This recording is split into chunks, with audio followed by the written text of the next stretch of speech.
Assalamualaikum warahmatullahi wabarakatuh. Good Tastic kembali lagi.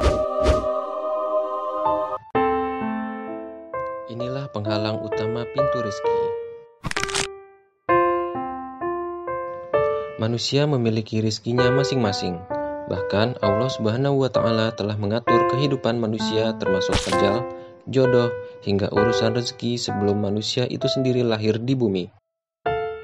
Allah Subhanahu wa Ta'ala berfirman, "Mintalah kepadaku, niscaya aku memberi ijabah kepada kalian. Sesungguhnya orang-orang yang bersikap sombong dalam beribadah kepadaku, mereka akan masuk neraka jahanam dalam keadaan hina." Quran Surat Ghafir ayat 60. Di dalam surat Ar-Ra'd ayat 11, Allah Subhanahu wa Ta'ala berfirman, "Sesungguhnya Allah tidak akan mengubah keadaan suatu kaum sehingga mereka mengubah keadaan yang ada pada diri mereka sendiri." Quran Surat Ar-Ra'd ayat 11. Untuk mendapat apa yang dibutuhkan dan diinginkan, misalnya merubah nasib, lulus ujian, mendapatkan rezeki, diberikan kesehatan, meningkatkan ilmu, dan sebagainya, maka ia harus melakukan suatu usaha secara nyata dan aktif, karena itulah yang disebut dengan ikhtiar. Namun rupanya masih ada orang yang kesulitan mendapat rezeki meski sudah berusaha sangat keras. Misalnya berpuluh-puluh kali melamar pekerjaan namun tak kunjung diterima, atau bertahun-tahun membangun usaha namun tidak begitu laris, bahkan sampai rugi. Ya, ada banyak sebab hal itu bisa terjadi. Ini bukan berarti mereka tidak mendapat jatah rezeki dari Allah, melainkan ada suatu hal yang menghambat jalannya rezeki. Berikut dua penghalang utama pintu rezeki. Yang pertama, tidur di pagi hari. Tidur di pagi hari setelah sholat subuh dapat menghalangi rezeki. Nabi Muhammad SAW bersabda yang artinya, "Keberkahan bagi umatku mengalir di waktu pagi buta mereka." Hadis riwayat At-Tabrani. Diriwayatkan oleh Imam Ahmad bin Hanbal, Nabi Muhammad SAW bersabda yang artinya, "Tidur di pagi hari menghalangi datangnya rezeki." Maksud dari pagi hari adalah waktu fajar hingga terbit matahari. Terkait tidur di pagi hari, menurut Al-Munawi, hal ini disebabkan beberapa hal. 1. Siapa yang mengawali harinya dengan kebaikan, maka sisa harinya akan diberkahi oleh Allah. 2. Dalam hadis lain diterangkan bahwa waktu di antara terbitnya fajar sampai terbitnya matahari adalah waktu dibaginya rezeki. 3. Orang yang tidur pagi hari biasanya kemudian akan bangun dengan malas, sehingga tidak memiliki semangat untuk bekerja.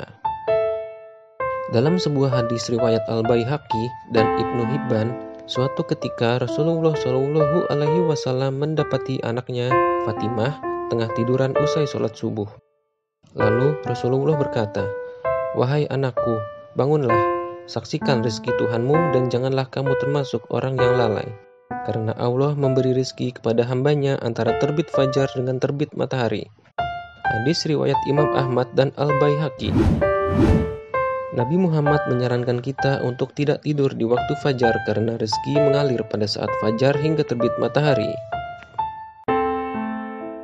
Yang kedua, tertahan oleh dosa. Seperti halnya orang akan sulit meminum air di dalam gelas apabila gelas tersebut tertutup oleh sesuatu, atau orang yang tidak dapat masuk ke dalam rumah padahal selalu mengetuk pintu. Itulah ibaratnya rezeki. Padahal rezeki selalu datang namun tidak dapat masuk karena ada penghalang yang membuat rezeki kita tertahan. Sesungguhnya, seorang manusia kerap terhalang dari rezeki disebabkan dosa yang dilakukannya. Hadis riwayat Ibnu Majah. Ketika kita sudah berdoa, berusaha, bertawakal, namun tidak ada perubahan, besar kemungkinan karena ada yang menghalangi jalannya rezeki menuju kita. Apa itu? Dosa. Ada banyak perbuatan dosa yang dapat menghalangi datangnya rezeki kepada kita, yaitu memutus tali silaturahim, memperoleh rezeki secara haram, mengkonsumsi sesuatu yang haram, melakukan riba, durhaka kepada orang tua, syirik, meninggalkan sholat, melakukan zina, ghibah, pelit, dan berbagai jenis kemaksiatan lainnya.